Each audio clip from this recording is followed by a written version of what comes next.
जब भी इस धरती पर अन्याय बढ़ता है, जब भी मनुष्य का विश्वास डगमगाता है, तब एक ऐसी शक्ति प्रकट होती है जो केवल बल की नहीं बल्कि भक्ति की प्रतीक होती है।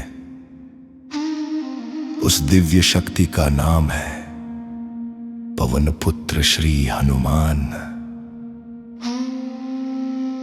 त्रेता युग में एक पर्वत की गुफा में माता अंजनी तपस्या कर रही थीं।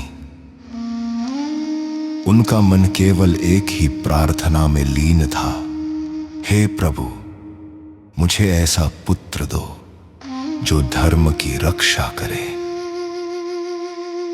उनकी तपस्या से प्रसन्न होकर पवन देव ने उन्हें वरदान दिया। समय आने पर एक तेजस्वी बालक ने जन्म लिया। उस बालक की आंखों में असाधारण तेज था, उसका शरीर साधारण था, पर उसकी शक्ति असाधारण थी। बालकाल में ही उसकी चंचलता अद्भुत थी।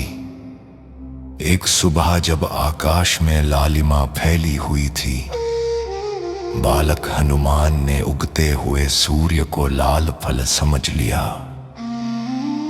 वो हंसते हुए आकाश की ओर उछले और देखते ही देखते बादलों के पार पहुंच गए।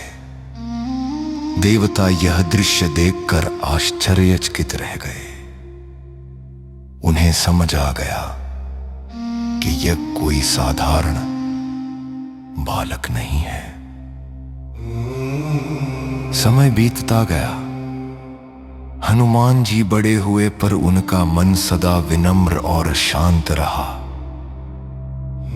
उनकी असली पहचान तब प्रकट हुई जब उनकी भेंट वन में दो राजकुमारों से हुई।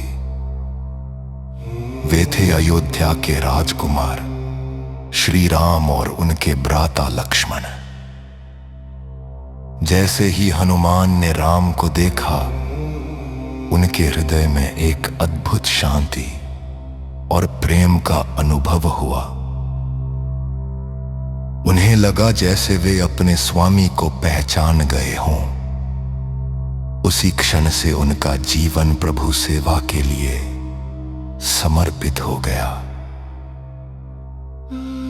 जब माता सीता का हरण हुआ और उनकी खोज का समय आया, तब समुद्र के किनारे वानर सेना खड़ी थी। सभी चिंतित थे। तभी जामवंत ने हनुमान को उनकी शक्ति का स्मरण कराया। जैसे ही उन्हें अपनी शक्ति का बोध हुआ, उनका स्वर गूंज उठा। उन्होंने पर्वत पर चढ़कर प्रभु का स्मरण किया और एक ही छलांग में विशाल समुद्र को पार कर गए। यह छलांग केवल दूरी की नहीं थी, यह विश्वास की छलांग थी। लंका पहुंचकर उन्होंने माता सीता को अशोक वाटिका में देखा। विनम्रता से उन्हें प्रभु का संदेश सुनाया और विश्वास दिलाया कि शीघ्र ही राम उन्हें मुक्त कराएंगे। जब रावण ने उन्हें बंदी बनवाया और उनकी पूंछ में अग्नि लगवाई, तब वह अग्नि अन्याय के अंत का कारण बन गई। हनुमान ने पूरी लंका में अग्नि प्रज्वलित कर दी, पर माता सीता की रक्षा की। यह शक्ति और मर्यादा का अद्भुत संतुलन था। युद्ध के समय जब लक्ष्मण मूर्छित हो गए और संजीवनी बूटी की आवश्यकता पड़ी, तब हनुमान बिना विलंब के हिमालय की ओर उड़ चले। पर्वतों के बीच उन्होंने उस औषधि को खोजने का प्रयास किया, पर जब पहचान न सके तो संकल्प किया कि पूरा पर्वत ही ले चलेंगे। उन्होंने विशाल पर्वत उठाया और युद्ध भूमि में ले आए। उनकी इस भक्ति और तत्परता से लक्ष्मण के प्राण बच गए।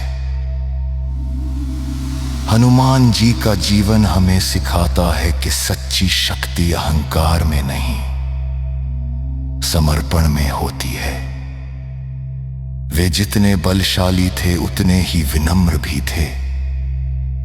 उन्होंने कभी अपने लिए कुछ नहीं मांगा।